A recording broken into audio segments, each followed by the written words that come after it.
Part 1. The Noise. The world had known about vampires for just over a century. Not the cape and coffin variety, but the real ones, the empaths, the emotional feeders, the old families who had lived alongside humanity since before humanity had cities. The Covenant of Mutual Residence, ratified in 1947, laid out the terms. Vampires could feed on ambient emotional energy without restriction, but targeted feeding, deliberately provoking someone's emotions for consumption, was a criminal act. Turning required documented consent. Courts governed their own and submitted to periodic review by the Joint Commission on Interspecies Affairs, a body so tediously bureaucratic that it had, against all odds, managed to keep the peace for decades, largely because no one on either side could stay awake long enough during its proceedings to start a war. In practice, it was messier. There were vampires who targeted. There were humans who hunted. The enforcement was underfunded and perpetually behind reality. But the framework held. Humans and vampires shared cities the way any neighbors did, with rules, resentment, and the pragmatic understanding that war was worse. It was within this world that Calum stood at the tall, unglazed window of his study and wished, not for the first time, that he could simply stop hearing. Below, the metropolis sprawled, a grid of light and shadow, each pinprick a soul broadcasting its state of being into the ether. For his kind, for the empaths of the House of Calum, this was the hunting ground, the pasture, the air they breathed. For him, it was simply noise. Grief from a hospital 2 blocks east tasted of rust and cold iron, a heavy, scraping meal. A flare of joy from a rooftop party, a proposal maybe, was a sudden, cloying burst of honey and cheap champagne that did nothing to cut the bitterness. The dominant flavor, as always, was anxiety. A thin, acidic broth, the taste of ozone and bile. A million low-grade worries about rent and love and the future, simmering into a citywide miasma. He fed on it, his body metabolizing the raw energy into sustenance. But the diet was killing his soul. He had once described the experience to Alistair as eating at a buffet where every dish is someone's worst day. Alistair had suggested meditation. Calum had suggested Alistair try jumping off the roof. They had not discussed it again. For 300 years, he had been the leader of his court, and for 300 years, he had been the nexus for all their feelings. He could feel Kalen's centuries-old melancholy seeping through the floorboards from the library below. Dust and dried roses. Ilara's simmering resentment toward her long-dead sire was a sharp, metallic tang from across the hall. It was a house of ghosts, and he was the only one who could see them all. The weight of it was immense. Being a leader meant being a buffer, a dam against the tide of your people's pain. But the dam was cracking. The hunger was a physical thing, a tightening in his throat, a hollowness behind his ribs that demanded to be filled. He could gorge himself on the frantic energy of a nearby nightclub, but the thought was exhausting, like trying to quench a thirst by drinking from a fire hose. A polite, unnaturally steady knock sounded at the door. Alistair, his seneschal, his oldest friend, and the only being in the house who could project disapproval so refined it tasted like single malt scotch. "She is here," Alistair said, his voice a low baritone. His own emotional signature was a comfort, a smooth, aged flavor like old leather and cedar, a loyalty so deep it had become part of Calum's own landscape. Send her in. He had resisted this, a mental health initiative. They were vampires. Their baggage had baggage.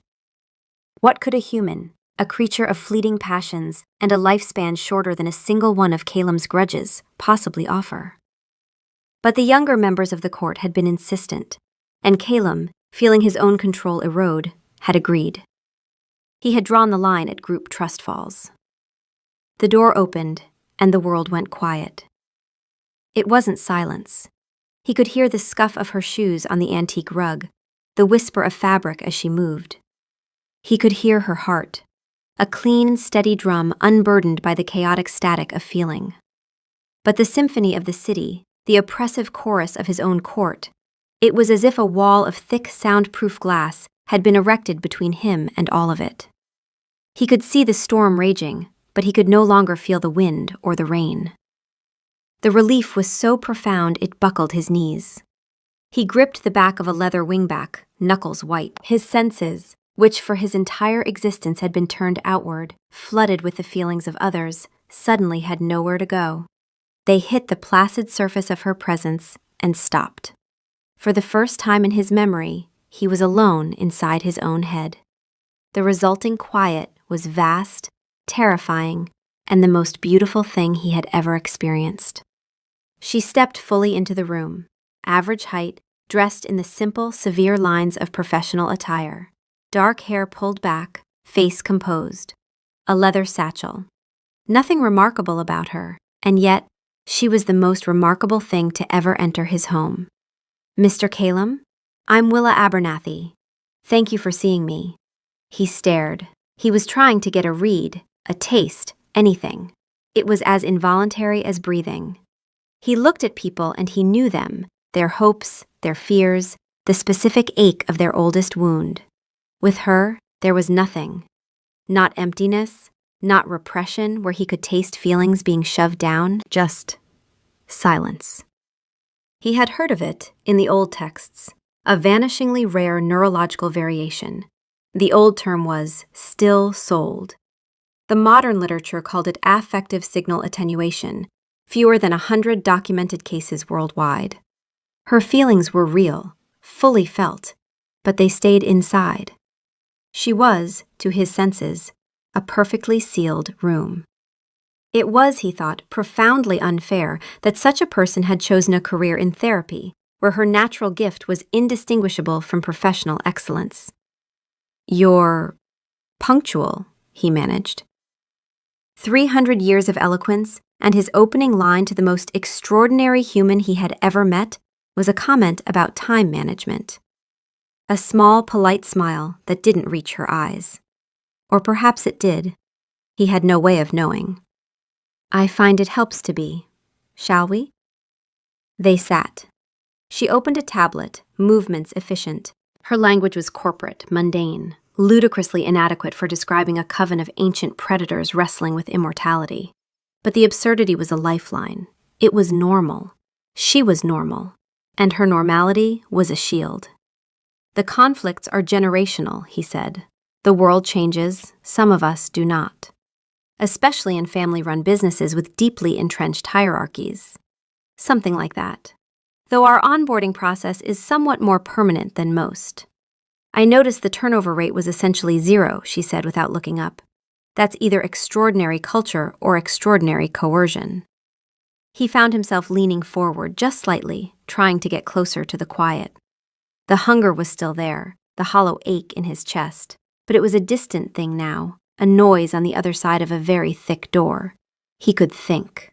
He could focus on the grain of the wood on the table beside him, the scent of old paper and beeswax in the room, the specific, individual sound of her heartbeat. Thump, thump. Thump, thump. A perfect, simple metronome in the glorious silence. She looked up, and her gaze was direct. Not challenging, just observant. He felt like a specimen under a microscope, but a microscope that could only see the surface. It was a novel sensation. He was barely listening to her questions about organizational dynamics. He was watching the way the low lamplight caught the line of her jaw, the slight furrow between her brows as she concentrated. He was addicted. Less than 10 minutes, and he was hopelessly addicted to this nothingness. He needed more. He needed her to move in. He needed her to never leave. He was behaving exactly like the kind of client she probably had a protocol for. "What are your terms?" he asked, abrupt. "My hourly rate, a 6-month contract, weekly sessions with you, bi-weekly group sessions." Agreed. "You haven't heard the rate." "It's irrelevant." He would give her the house. He was negotiating with the desperation of an addict, and the rational part of his mind was screaming at him to slow down. He did not slow down. She began to pack her things. A spike of panic. She was leaving. The wall was coming down. Wait! More plea than command. My people can be resistant. How will you earn their trust? The real question was, how can I make you stay? Trust isn't demanded, Mr. Calum. It's built.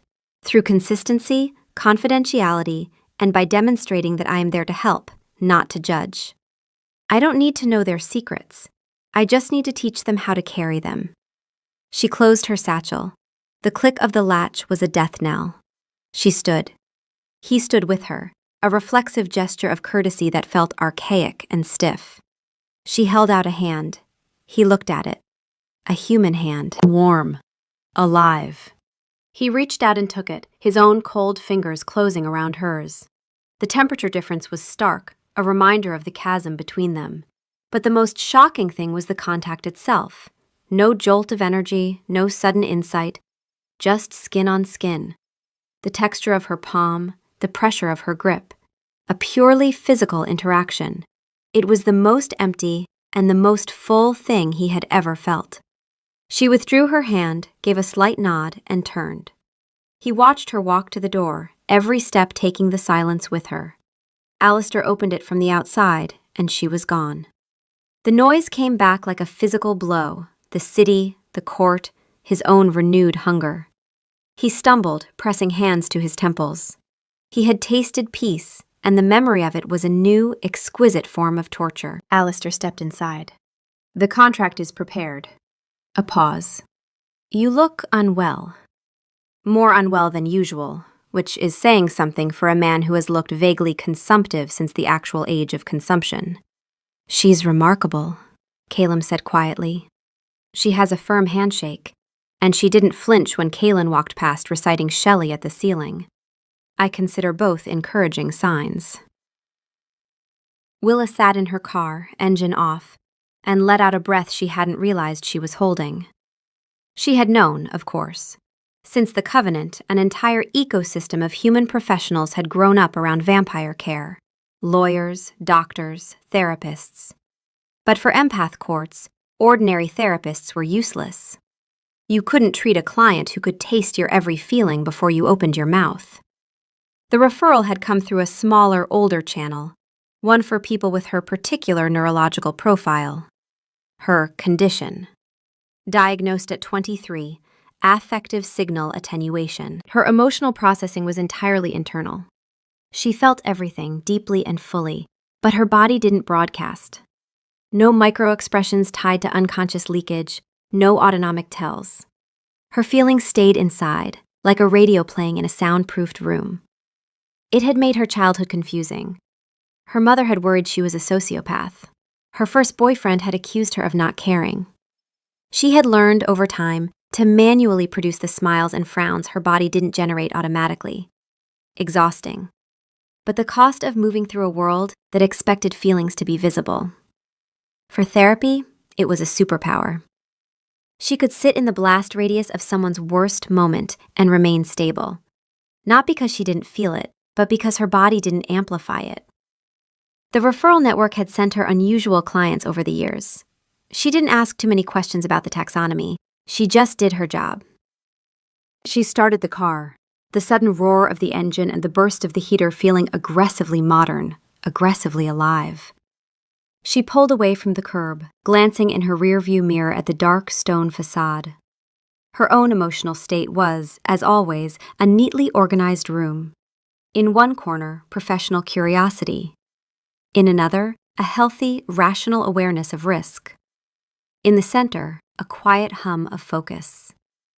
She felt the slight tremor in her hand that had started after she'd shaken his, and she observed it, labeled it. Physiological reaction to anomalous stimulus, and filed it away. His hand had been cold. Not cool from the night air cold. A deep, cellular coldness, the kind that seemed to pull warmth from you. It was the only thing about him that had felt overtly non-human. That and the way he had looked at her. Like a starving man who had just been shown a photograph of food and was trying to eat the paper. She knew what she was to him. A null signal, a pocket of dead air. She could imagine the relief, the same way she could imagine the relief of sudden silence for someone who had lived their whole life next to a construction site. She understood the dynamic, and she understood the risk, that he would confuse relief with attachment, quiet with intimacy, the absence of noise with the presence of love. It was, she reflected, going to be a very interesting 6 months. At home, her cat Freud greeted her with a demanding meow. She picked him up, his solid warmth a comforting anchor to the normal world. "Well, Freud, I've taken on a 400-year-old empath vampire as a client. He agreed to my rate without hearing it, which either means he's desperate or very bad with money. Given the cathedral he lives in, I'm going with desperate." Freud purred, a rumbling engine of uncomplicated contentment. He looked at me like I was water in the desert. My first job is making sure he doesn't confuse what I am with who I am. She filed that thought away, in a box marked Boundaries, handle with extreme care, possibly fireproof the box. Part 2. The Sessions. Tuesday arrived like a judgment. For Calum, the days leading up to it had been a new kind of hell. The memory of the silence was a constant ache. The usual chaos of his court's emotions felt sharper, more abrasive. Kalen's mournful poetry readings were psychic nails on a chalkboard. Ilara's perpetual anger was a grinding migraine. He found himself retreating to the deepest, most insulated parts of the house, but he couldn't escape his own senses. He was the instrument, and the world would not stop playing him. In a moment of particular desperation, Calum had tried noise-canceling headphones. They did nothing, of course. Emotional noise didn't travel through the ear canal, but the look on Alistair's face when he'd found the leader of the House of Calum sitting in a dark room, wearing Bose headphones and scowling, had been its own small mercy of comedy. "I will pretend I did not see that," Alistair had said, and backed slowly out of the room. When she walked in at 9, the quiet descended. He let out a breath he had been holding for 5 days. "So," she began, tablet at the ready, "in your own words, what is the problem you want to solve?" He went with the practical answer over the honest one, which was that he wanted her to never leave. "My people are drowning in the past. They carry their losses like cloaks, and they've had centuries to accumulate them. The world outside makes their hunger unpredictable." She asked him to define hunger. He explained, emotion as sustenance, strong feelings as rich, addictive meals. She summarized it as an impulse control issue tied to emotional dysregulation. She said it the way someone might say, "Your fridge is leaking." Then she turned the question on him. "And you? Do you struggle?" "I am their leader. I must maintain control." "That's not what I asked." He looked away, his gaze falling on the cold hearth. In the silence, her silence, perhaps he could speak a sliver of truth. "The hunger is constant. I struggle with the relentless noise, with being the repository for every joy and sorrow within these walls. Sometimes, I wish I could feel nothing at all." She wasn't typing, just watching him. The old Calum would have known what she was thinking. He would have tasted her pity, or her clinical assessment. The new Calum knew nothing. He was simply a man who had confessed a weakness to a woman, waiting for her response. The vulnerability of it was excruciating. "It sounds," she said finally, her voice soft, "incredibly lonely." The words hit harder than any torrent of emotion ever had, not because they were potent, but because they were hers, a thought formulated in the quiet of her own mind and chosen to share with him. It wasn't pity he tasted. It wasn't a feeling at all. It was an observation, an act of empathy offered through intellect, not through sensory osmosis. She understood him not because she could feel what he felt, but because she had listened to what he said and thought about what it meant. "It is," he admitted, and the 2 words cost him more than he would have thought possible. She made a note on her tablet. The professional distance was back, a subtle shift in her posture. Isolation at the leadership level is a significant destabilizer. If you're isolated, you can't effectively support your team. So our work will be twofold. regulation strategies for your court, and support systems for you. I don't need support, he said immediately, the reflexive denial of a man who had been self-sufficient for half a millennium. Everyone needs support, Calum. She used his name, and it landed differently without the Mr., more personal. Even people who have been in business for a very long time. I have been in business since before the concept of business existed. Then you're overdue. He found himself wanting to know about her. It was a sharp, unfamiliar curiosity, entirely separate from his hunger. It wasn't about consuming her feelings. It was about discovering her thoughts. And you, Willa? Who supports you? I have my own systems, a supervisor I consult with, friends, a cat who is an excellent listener. She delivered the line with a completely straight face. My support network is robust. We're here to talk about yours. The deflection was so smooth he could only admire it. She was a fortress, and he was standing at the gates asking to be let in, while she was trying to hand him a blueprint to repair his own crumbling walls. He spent the rest of the hour answering her questions, feeling strangely like he was in a confessional. He spoke of Kaelin, turned in the midst of the Romantic era and forever trapped in its maudlin sensibilities.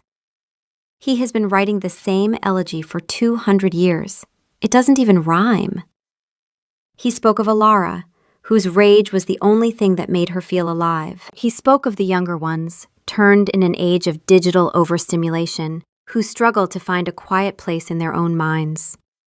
He did not realize until the hour was almost over that he had told her more about the true state of his court than he had ever admitted even to Alistair. When her tablet chimed, signaling the end of the session, the now familiar dread washed over him. She packed her bag. The silence was already thinning, the distant roar of the city's emotions growing louder in his mind. Next week, he said. It wasn't a question. I'll be here. She paused at the door. Thank you for your candor, Calum. It's not always easy for leaders to be that open. He just nodded, unable to speak. He needed to hold on to the quiet for a few more seconds. She left. The door closed. The storm crashed back in. But this time, something was different. Underneath the cacophony, a single, clear note remained. Her voice, saying, "It sounds incredibly lonely." It wasn't a feeling he could feed on. It was a memory. And for the first time, he found a sliver of sustenance in that. It wasn't much, but it was enough to get him through the night. The first group session was a controlled disaster. 5 vampires around a mahogany table, their collective age over a millennium. Willa stood at the head with a whiteboard she had brought with her. She had faced worse rooms. Once, she'd facilitated conflict resolution between rival biker gangs in a church basement. This was roughly similar, except everyone was immortal and the refreshments were conspicuously absent. Her client list was a study in contrasts. Kaelin, with his wild hair and poet's shirt, looked like he'd just stepped out of a Byron painting. He radiated a sadness so profound it was almost performative. Across from him, Ilara, sharp and severe in modern tailored clothing, projected an aura of pure, jagged anger. Then the younger ones, Liam and Zara, turned in the last 50 years, who vibrated with nervous, restless energy, their eyes constantly flicking to their phones as if expecting a notification from a world they could no longer fully inhabit. And finally, Alistair, who sat beside the empty chair reserved for Calum with the air of a man who had seen every possible kind of nonsense and was simply waiting to see which variety would present itself today. Calum was not present. Willa had insisted. His presence would change the dynamic. His court would not speak freely in front of him. "You're human," Ilara said. "What could you possibly know about our stressors?" "You're right, I don't. The feelings are yours. The tools are universal." "Can a tool mend a heart broken for 217 years? Kaelin murmured, his voice a dramatic baritone. 217, Ilara muttered. He's been counting. Of course he's been counting. 217 years, 4 months, and 11 days, Kaelin corrected with immense dignity. No, Willa said, but it can help you build a new container to hold the pieces, so they don't cut you every time you move.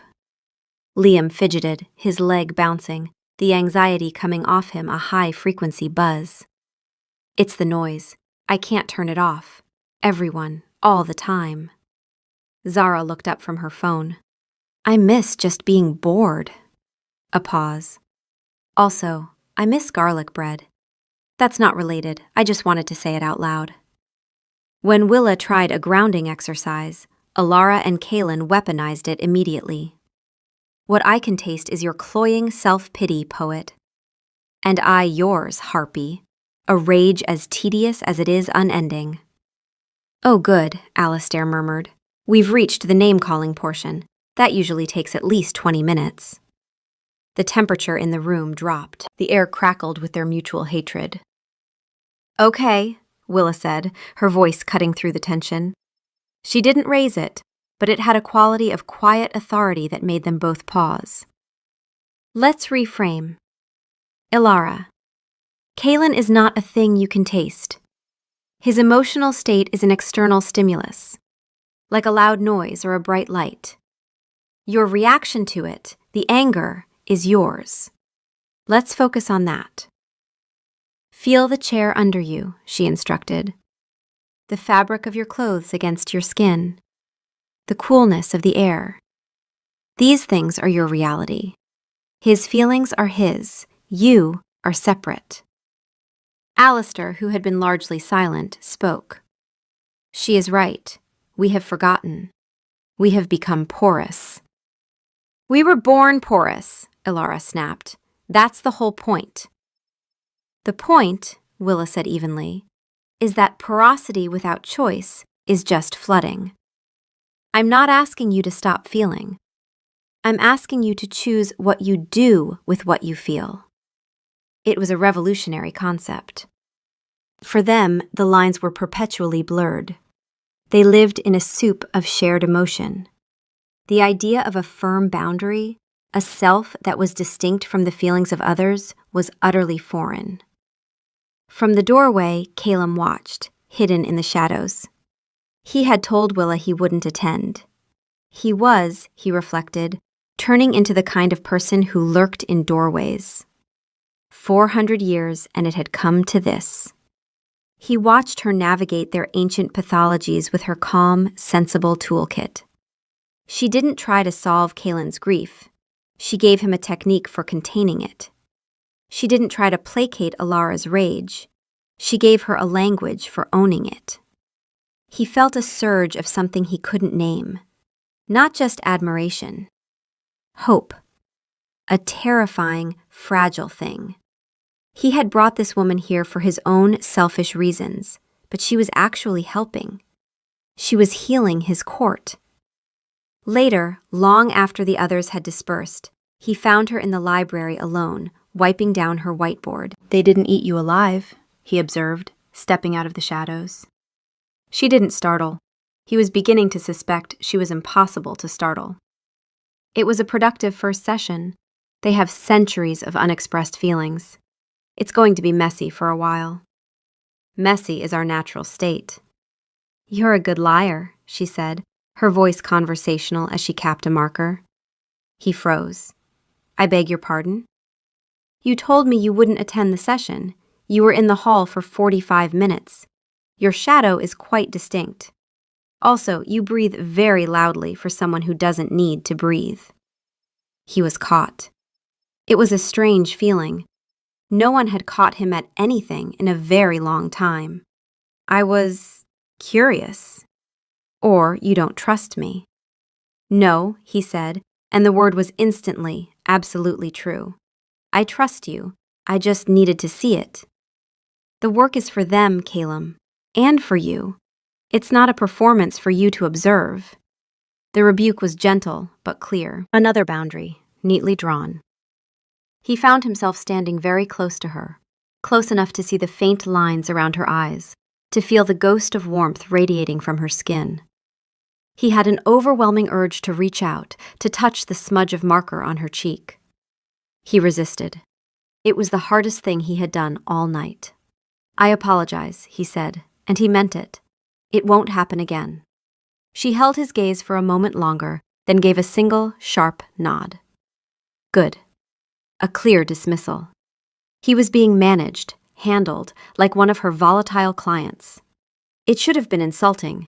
Instead, he found it reassuring. She was consistent. She was the calm at the center of his storm, and her rules were the only things holding the storm at bay. He retreated, and as he passed the library, heard Alistair's voice, low and measured, apparently debriefing with no one in particular. For the record, that went better than the last time. In 1847, the therapist fainted. In 1923, the therapist moved to another country. This one stayed the full hour and corrected Alara. I consider this a triumph. Part 3. The Storm. The crisis came from Liam.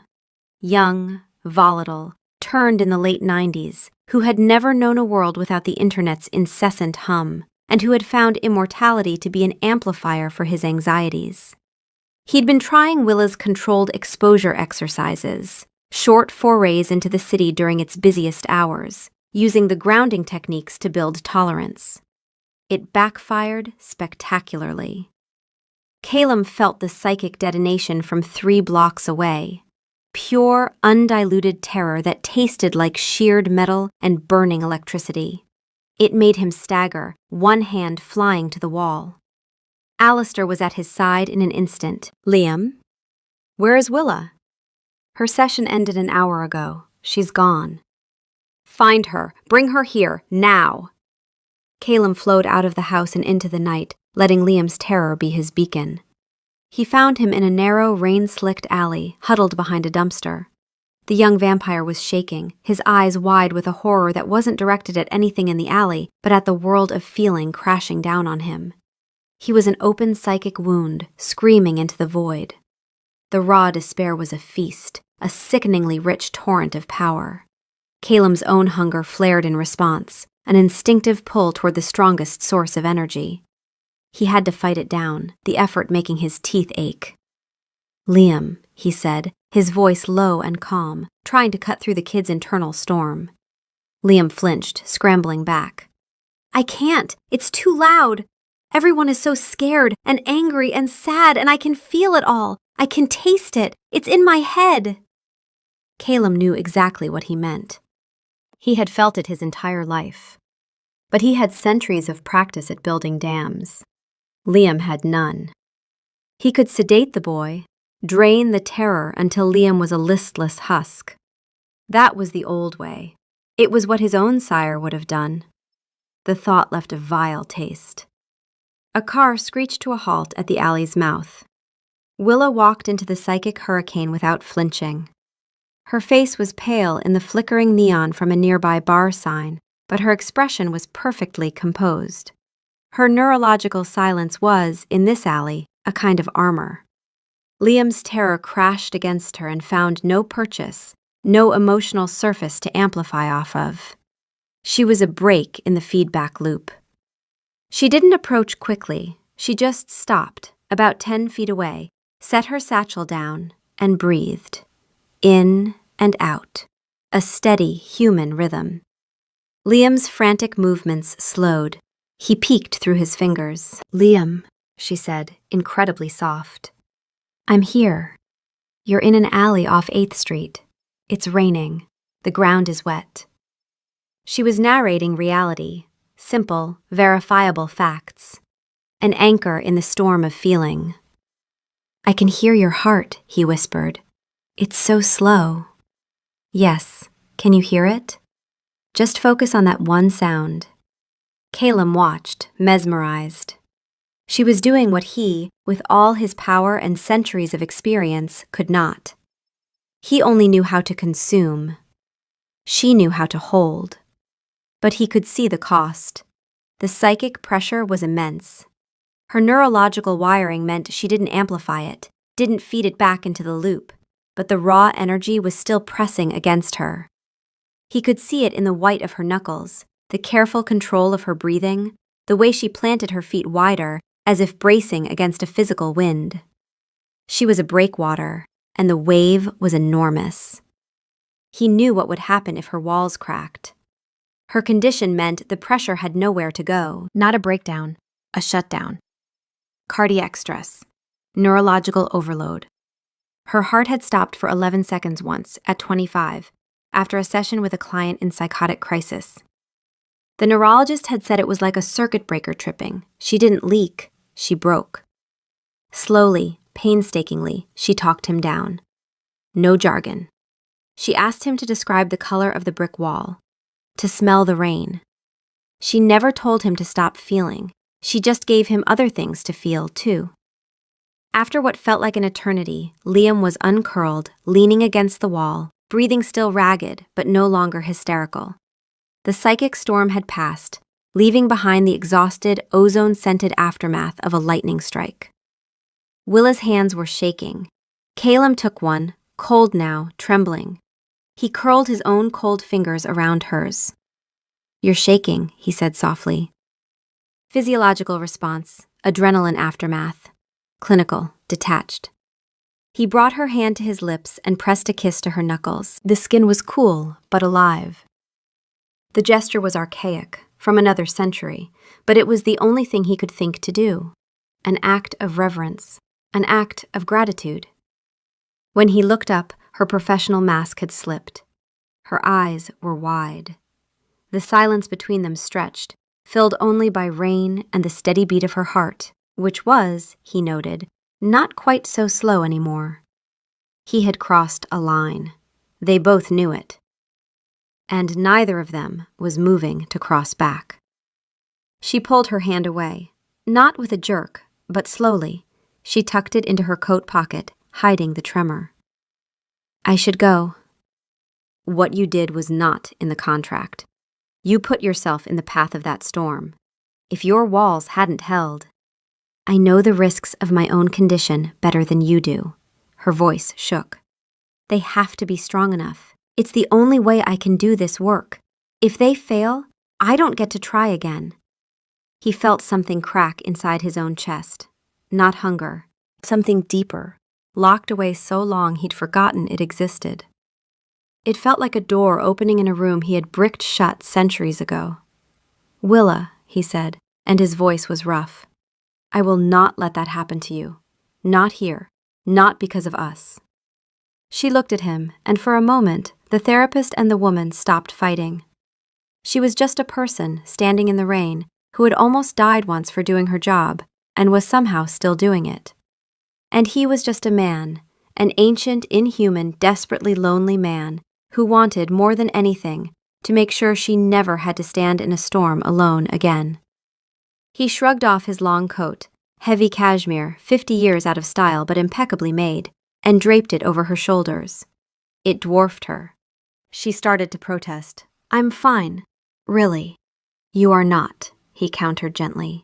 "You are human, and you are cold, and you are in shock. Allow me this."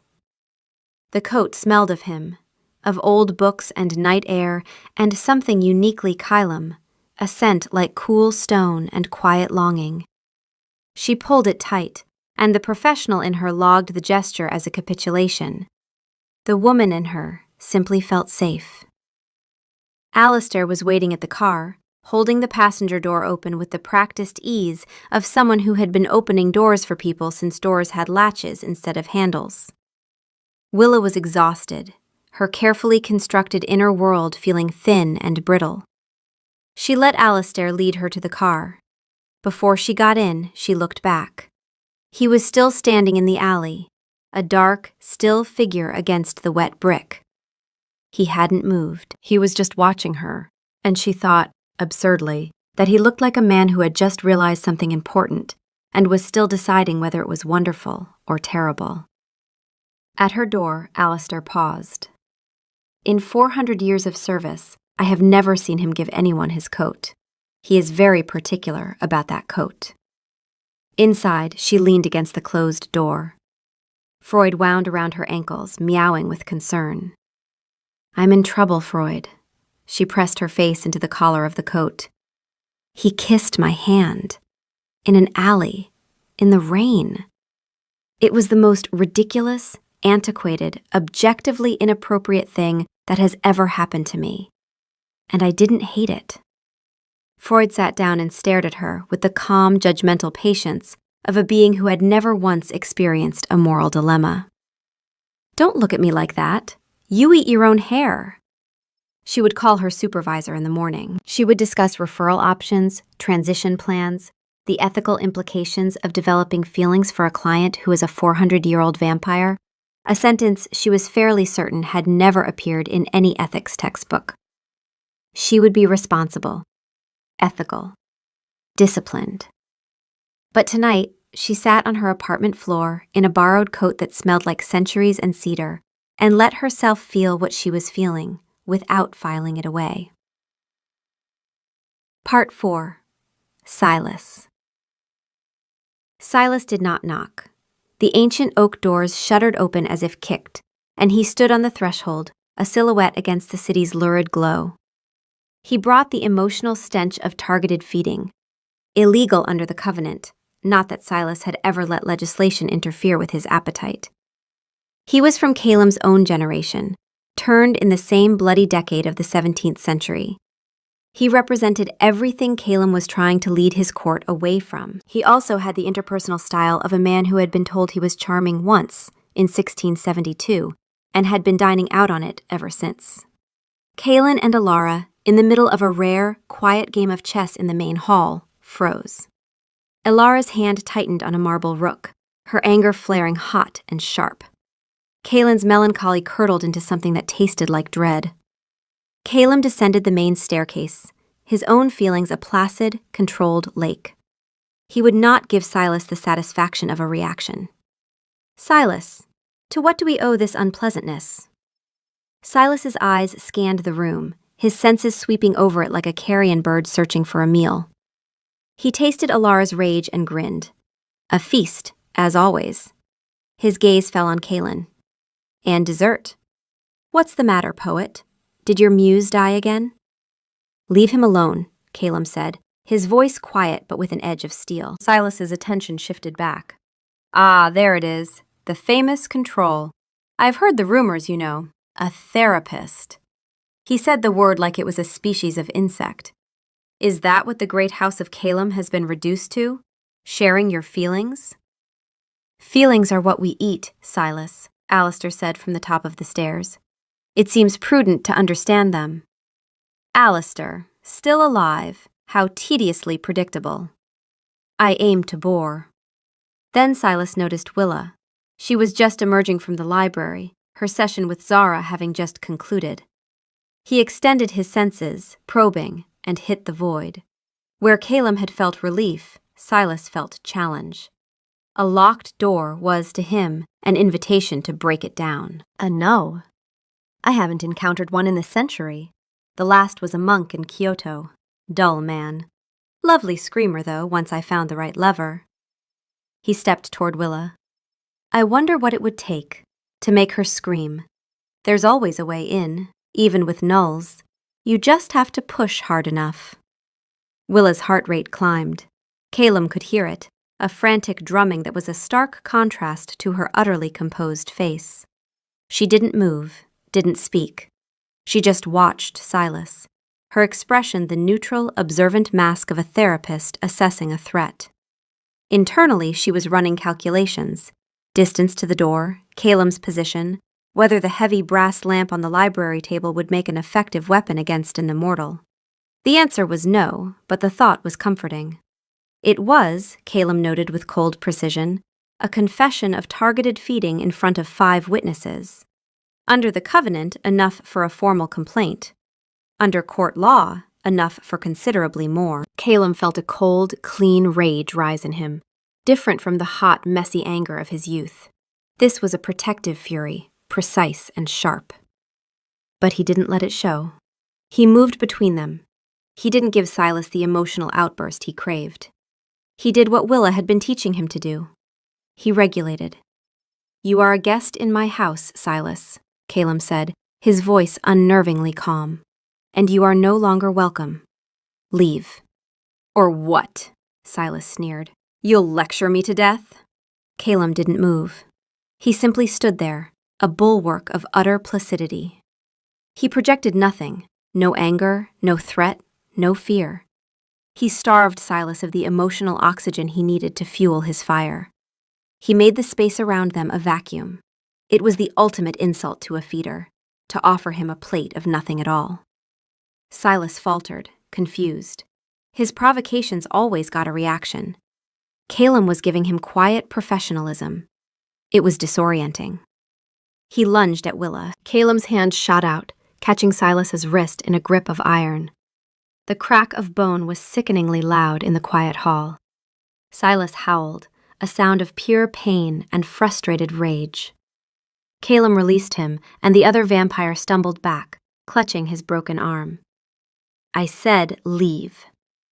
Something shifted in Silas's face. The glee was gone. What replaced it was colder, more calculating. This isn't over, Calum. Kings who forget what they are get replaced, and your pet Null won't protect you. He strode out, cradling his shattered wrist. The doors slammed behind him with the finality of a declaration of war. The hall was silent. Alara was staring, her marble chess piece forgotten in her hand. For once, her rage had been replaced by something Calum had never felt from her before. A grudging, surprised respect.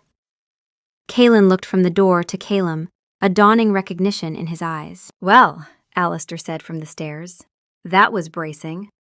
Shall I increase the security detail? Or shall we simply leave the front door open and see who wanders in next? Perhaps a traveling circus. In the study, Calum knelt before Willa. He gently took both of her trembling hands in his. Breathe, he said, echoing the words she had once said to Liam in a rain-soaked alley. She let out a shaky breath, and for the first time, her professional composure didn't just slip. It crumbled. He'll come back. Yes, he's been nursing this rivalry since the English Civil War, which should give you some idea of his capacity for holding on to things. What will he do? Calum was quiet for a moment. He'll try to undermine me, to turn other courts against us. He'll frame what we're doing here as weakness, and he'll look for leverage. He met her eyes. You are leverage, Willa. To him, you are the most interesting vulnerability I have ever displayed. She absorbed this, and he could see the weight of it settling on her. Then maybe I should. Don't, he said, his voice sharp with something that was not anger but was close. Don't offer to leave. Don't sacrifice yourself on the altar of someone else's cruelty. We will handle Silas. Together. She looked at their joined hands, his large and cold and inhumanly strong, hers small and warm and trembling. The word together had implications that went far beyond security arrangements, and they both knew it. She met his eyes. I need to tell you something. I called my supervisor, after the alley. I disclosed the situation. He went very still. The situation. That I have developed feelings for a client. She said it with the precision of someone reading a clinical report about their own emotional life, and the vulnerability of someone terrified of what the words would do once they were in the air. That those feelings are compromising my professional objectivity. That I need to discuss either referral options or a restructuring of the therapeutic relationship. And what did your supervisor say? A ghost of a smile. She said, Willa, in 20 years, this is the first time you've called me about a personal issue. I need a moment to process that you have a personal life. Then she asked if the client was human. I said no. She said, well, that tracks. He laughed. A strange, rusty sound, like a machine that hadn't been used in decades. It felt foreign in his chest. It felt wonderful. The recommendation, Willa continued, is that I transition the court's care to a colleague, someone from the network with a compatible neurological profile. I would continue in an advisory capacity, but I would no longer be the primary therapist. And why would you do that? She looked at him, and the professional mask was entirely gone. Underneath it was just Willa. Tired, brave, honest Willa, who had stared down an ancient predator without flinching, but was trembling now because she was about to say something far more dangerous. Because I can't be your therapist and the other thing at the same time. It's not ethical. And more importantly, it's not fair to you. You deserve a therapist who can be objective. And I can't be objective about you. Not anymore. The silence in the room was different now. It was no longer the silence of her condition. It was two people standing on the edge of something vast, trying to decide whether to jump. Willa, I would rather have you in any capacity than lose you entirely. You're not losing me, she said, and her voice cracked on the last word. I'm just changing the terms. He lifted her hand and pressed his cheek against her palm. Her warmth, her life, her simple, solid reality was an anchor. Then change them, he whispered. Part 5. The Quiet Between. Dr. Yael Okafor took over within 2 weeks, a formidable woman in her 60s with a deep laugh and zero tolerance for melodrama. Her own neurological profile, while not identical to Willa's, was close enough to provide a partial buffer. She told me my elegy was self-indulgent, Kaylin reported, in a tone of absolute devastation. She said, the poem has been the same poem for 2 centuries. At some point, grief becomes a hobby. I like her, Ilara said, which was the closest thing to a compliment anyone in the court had ever heard her give. Willa remained as an advisor and wrote a 67-page treatment manual for empathic vampires, including a section titled, When Your Client's Emotional Dysregulation Can Literally Kill People, an ethical framework. She suspected it would never be published. With the professional relationship dissolved, the personal one had room to grow. And grow it did, in the halting, uncertain, frequently absurd way that all real relationships do. You need to get out of this house, she told him one evening, sitting in his study in what was now simply a social visit. I am a creature of the night. My options are limited to dimly lit bars and other people's tragedies. There's a botanical garden on the west side, night tours twice a month. Quiet, dark, plants. No one will try to feed on your emotional state. You are asking a 400-year-old vampire to look at flowers. I am asking the man I'm dating to go on a date. The vampire part is a logistical consideration, not a disqualifying one. He had been so taken aback by the simple, practical directness of it that he had agreed without thinking. And so, on a clear, cool night, he found himself standing at the gates of the Botanical Conservatory, feeling more nervous than he had when facing down Silas. He was wearing a modern suit Alistair had procured, something that doesn't make you look like you're about to conduct a funeral, and it felt like a costume. He didn't know the rules for this. For 400 years, his relationships had been acquisitions, alliances, or fleeting tragic affairs conducted in the shadow of his own overwhelming senses. He had never dated. The word itself felt absurd when applied to a being who had watched the rise and fall of empires. You look like you're about to be executed, Alistair observed as Calum left the house. I feel like it. Good, that means you care about the outcome. Try not to discuss plagues, wars, or the inevitability of human death. These are considered poor first date topics. When her car pulled up, he felt a jolt of something bright and warm that had nothing to do with feeding. She was in jeans and a soft blue sweater, hair down around her shoulders. She looked like a woman on a date, not a therapist on a house call. You came, she said, with a real smile lighting up her face. He couldn't taste the joy, but he could see it, and that was infinitely better. You are a very persuasive woman, Willa Abernathy. They walked through the gardens under a sky dusted with a faint smattering of stars, the city glow obscuring most of them. The air was cool and fragrant with damp earth and night-blooming jasmine. It was peaceful. For the first time, he was experiencing a quiet that wasn't just about her presence, but about a shared space they had chosen to be in together. She told him about her week, about a breakthrough with a young patient, about Freud knocking over a prized orchid, about the terrible movie she'd watched the night before. They were small, mundane stories, the fabric of a human life. To Calum, they were revelations. He was learning the texture of her world, one chosen detail at a time. In return, he found himself telling her about his. Not the grand, bloody history, but the small things. He told her about learning the waltz in Vienna and how scandalously fast it had seemed, about his first coffee in a London coffeehouse in the 18th century. It tasted like burnt ambition, which, to be fair, is exactly what it was. He told her about Callan as a young man, before the grief had become his entire personality, how funny and bright he had been. He once wrote a limerick so offensive, a duchess fainted. Now he won't write anything that doesn't reference the moon and weeping. I consider this a significant regression. He was curating his own life for her, and in doing so, seeing it in a new light. It wasn't just a long, unbroken stretch of survival. It was a life, filled with moments. In the orchid house, humid and warm, she looked at a spray of white phalaenopsis, her face soft in the dim light. They look like moths.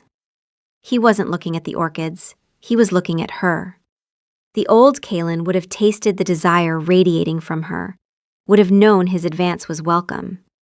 The new Callan was flying blind. It was terrifying. It was also, he was beginning to understand, the point.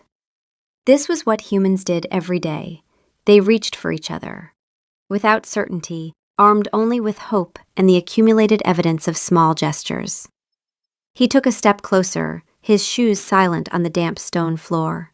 He lifted a hand, hesitating for a fraction of a second before gently cupping her cheek. Her skin was warm, alive. She didn't pull away. Her eyes searched his, and then she leaned into his touch. A small, almost imperceptible movement that was everything. It was permission. It was an invitation. He lowered his head and kissed her. Not tentative this time, a kiss of deep, bone-weary gratitude, of dawning, incredulous joy. Her arms went around his neck, her fingers tangling in his hair, and she kissed him back with a quiet intensity that left him breathless, if he'd had any breath to spare. He pulled back, resting his forehead against hers. The silence between them was no longer an absence of noise. It was a presence. A shared space they had built together out of trust and risk, and the simple, terrifying act of asking. "I don't know what you're feeling right now," he whispered, the admission still feeling like a confession. She smiled against his lips, a warm, real smile he could feel. "Good, then I'll have to tell you." She pulled his head down and kissed him again, and in the warm, fragrant darkness of the orchid house, Callan understood that this was the real intimacy. Not knowing everything, but choosing to believe anyway. Part 6. The Reckoning. Silas returned not with violence, but with whispers. Over the following weeks, rumors spread through the network of courts. The House of Callan has gone soft. Their leader is enthralled by a human. They've replaced feeding with feelings. They're weak. The rumors were Silas's weapons, and they were precise. He wasn't attacking Callan directly. He had learned that lesson. Instead, he was attacking the idea of Callan. He was framing the court's evolution as degeneration, their therapeutic work as a joke, and Willa's presence as evidence of a leader who had lost his grip. It was effective. Two allied courts severed their affiliations. A neutral feeding territory was suddenly contested. Within Callan's own house, the doubt crept in. "He's not wrong," Ilara said during a session. "We are softer. The question is whether that's strength or the kind that gets you killed." "You broke a chair last Tuesday because Callan hummed too loudly," Dr. Okafor pointed out. "I would not describe you as soft." The chair would disagree. But the tension was real. Callan could feel it, a growing anxiety in the house, a fear that their experiment in emotional regulation was making them vulnerable. One evening, Willa watched Callan pretend to read on the sofa beside her. "You've been on the same page for 20 minutes, and you just sighed for the 4th time. For someone who doesn't need to breathe, that's a lot of sighing." He set the book down. "He's undermining everything we've built. Not with force, with narrative." And you're worried he's right. Maybe. Sometimes. She put her tablet down and turned to face him. I have sat with soldiers who cried in my office and went back into the field the next day. I have sat with mothers who buried children and got up the next morning to feed the ones still alive. The people who feel everything and still function, they're not weak. They're the strongest people I've ever met. Your court isn't weaker because they name what they feel. They're more dangerous because now they're choosing, not reacting. That is the most terrifying pep talk I have ever received. You're welcome. Silas's real move, when it finally came, was not what anyone expected. He didn't challenge Calum to a duel. Instead, he targeted Willa directly, not with violence, but with exposure. A carefully curated package of information delivered anonymously to a journalist covering interspecies affairs, internal court communications, therapy session notes obtained through bribery, and a narrative framing Willa not as a professional doing legitimate work, but as a human who had compromised her objectivity by becoming romantically involved with her vampire client. In the post-Covenant world, where the boundaries between human and vampire life were a matter of intense public debate, the story wrote itself. Naive therapist seduced by ancient predator, professional ethics abandoned, the Covenant's promise of regulated coexistence revealed as a farce. It was a scalpel, not a sword. It threatened her career, her reputation, and the broader project of therapeutic intervention other courts were beginning to explore. Willa found out when her supervisor called, voice tight with concern. Someone's asking questions, Willa, about your client list, about the network. She told Calum that night, sitting across from him in his study, her face composed but her voice carrying a tremor she couldn't quite suppress. For the first time, the threat wasn't supernatural. It was mundane. It was bureaucratic. It was the kind of thing that could destroy a human life with nothing more than paperwork and suspicion. I can make this go away, Calum said, fury controlled to near invisibility. No, if you use shadows and favors, Silas is right. We do it differently. How? I transitioned care before our relationship began. Documented. My methodology produced measurable outcomes. Documented. Silas is spinning a seduction narrative. We make it what it actually is, a model for how the Covenant is supposed to work. Human expertise, vampire willingness to change, and a relationship that started after the professional one ended, not instead of it. You want to fight a vampire with peer-reviewed research. It was, Calum reflected, the most Willa solution possible.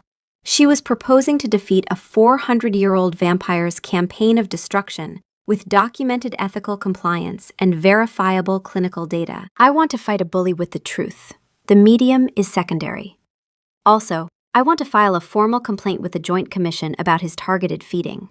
I have 5 witnesses from the night he threatened me in your foyer, including your seneschal, who I suspect keeps very thorough records. Calum looked at Alistair, who had materialized in the doorway. I have the date, time, and a verbatim transcript. I also have 17 prior incidents documented over 2 centuries. You've been keeping records on Silas for 200 years? I keep records on everyone, Alistair said, with the quiet dignity of a man who considered bureaucracy a martial art. It is the privilege of the seneschal. He looked at her, this small, extraordinary, stubbornly ethical human who refused to play by anyone's rules but her own, and he felt something so overwhelming it defied all his centuries of emotional taxonomy. It wasn't hunger. It wasn't need. It was the simple, devastating recognition that she was the bravest person he had ever known. All right, he said. We do it your way. The journalist's story, when it ran, was not what Silas had intended. Instead of a scandal about compromised ethics and vampire seduction, it was a thoughtful investigation into the emerging field of interspecies therapeutic care. Willa's methodology was presented as pioneering. The timeline of her professional and personal relationships with the court was laid out with meticulous clarity. The transition documented, the ethics reviewed, the outcomes measured. It quoted Dr. Okafor, who described the treatment framework as the most significant advance in empath mental health care since the Covenant. It quoted Willa's supervisor, who confirmed the ethical disclosure process. And it quoted, anonymously, a court member who said simply, "She taught us we could choose what to do with what we feel. No one had ever told us that before." The Joint Commission's investigation into Silas's targeted feeding proceeded with glacial, inexorable momentum. Alistair's documentation proved useful indeed. Silas did not vanish. He was too old and too stubborn for that. But he was diminished, his reputation tarnished, his territorial claims under review, his network of allies suddenly reluctant to return his calls. He retreated to a smaller, darker corner of the city, nursing a grudge that would outlast most civilizations. He was, Calum knew, still dangerous, but he was no longer the most important thing in the room. Other courts, reading the article, saw not weakness but sophistication. Inquiries began to come in, cautious, formal, routed through proper Covenant channels, from leaders who had been watching Calum's experiment, and wondering if perhaps they too might benefit from someone who could teach them to carry their feelings instead of being carried by them. The house of Calum, for the first time in a very long while, felt less like a fortress under siege and more like a home. Part 7. The Beginning. The court changed. It was a slow, subtle process, like a tide turning. The atmosphere in the old house, which had been thick with the smog of centuries of resentment and grief, began to clear. It wasn't that the feelings went away. Kaelin was still melancholic, Ilara was still angry, but the feelings no longer had the same suffocating power. Kaelin, under Dr. Okafor's bracing supervision, had begun writing something new, not an elegy, a comedy. It was, by all accounts, terrible. But the fact that he was attempting to make people laugh after 2 centuries of making them cry was a kind of miracle. Ilara had started attending a night boxing class at a human gym. She told no one about this. When Alistair quietly mentioned it to Calum, adding that she had apparently punched through a heavy bag on her 3rd visit and had to compel the instructor to forget it, Calum decided this counted as progress. Zara became an immortal sourdough influencer, a career path no one had anticipated, but it was working. Liam had not had another crisis. The most profound change was in Calum himself. He was calmer, more present. He still listened, still led, but he was no longer their psychic dumping ground. He was their leader, not their container. The gnawing hunger that had defined his existence was manageable now, transformed from a screaming need into a background hum, like a refrigerator you'd learned to stop hearing. His relationship with Willa had settled into a quiet, comfortable rhythm. They spent long nights in his library, not talking about therapeutic frameworks, but about books and music and history. She would read, curled in one of the big leather chairs, Freud, who had gradually been spending more nights at the house and who had developed an unsettling fondness for Alistair, purring in her lap. Calum would watch her, content in the shared silence. One evening, she arrived looking tired. There were faint, dark circles under her eyes and a weariness in her posture that her composure couldn't quite hide. He felt a pang of concern, sharp and immediate. "Are you all right?" he asked as soon as she was in his study. She gave him a tired smile. "Long week, a difficult case. I'm fine." But he could see that she wasn't. He didn't try to read her, didn't reach for the emotional frequency he could never find. He just looked at her face and saw what was there. The old Calum would have been frustrated by his inability to read the specifics of her distress. The new Calum simply accepted that she was hurting, and his role was not to consume or analyze her pain, but to offer comfort. "Stay," he said. "Tonight you are not the therapist. Tonight you are not the strong one. Just stay." He led her not to the library, but to a small private sitting room he rarely used. The fire was lit, a real one of crackling birch logs. He had asked Alistair to prepare it. He returned with 2 glasses and a bottle of wine so old the label was crumbling. "I can't drink on a weeknight," she protested weakly. "You can do anything you want," he said, pouring a small amount into a glass for her. He poured himself one, too. He couldn't properly taste it, but the ritual was the point. Besides, this wine predates the concept of weeknights. They sat together and watched the fire in silence. After a long time, she spoke. It was a child. The case. And I couldn't fix it. Could only bear witness. He didn't say anything. He just listened. He let her unload the weight, not because he wanted to feed on it, but because he wanted to help carry it. He was offering her what she offered everyone else, a safe container. When she was done, she leaned her head against his shoulder, a gesture of weary trust that made his chest ache. He put his arm around her. "You carry so much," he murmured. "So do you. We're a matched set. The woman who can't leak and the man who can't stop absorbing. We should start a very niche support group." They sat like that for hours, until the fire burned to embers and the first hint of dawn threatened the sky. He had shared his silence with her, and she, in turn, had shared her burden with him.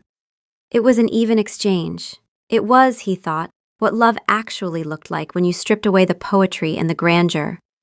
Two people taking turns holding the heavy thing. As he walked her to her car in the pre-dawn gloom, the world felt new. The distant, emotional hum of the city was still there, but it was just background music now. It no longer had any power over him. He paused at her car door, turning to face her. He took her face in his hands, his thumbs stroking her cheeks. The exhaustion was still in her eyes, but something else was there too. A quiet gratitude, a deep, trusting affection. She rose on her toes and kissed him, soft and lingering. Then she asked the question she needed to ask. "You're not feeding on me, are you? My fear? My grief?" "No, your neurology makes it impossible. And even if it didn't, I wouldn't. Not with you. Not ever." "Because of ethics?" she asked, with the ghost of a smile. "Because of you. Because what I have with you is the first thing in 400 years that I didn't take. It was given. And I would rather starve than steal from you."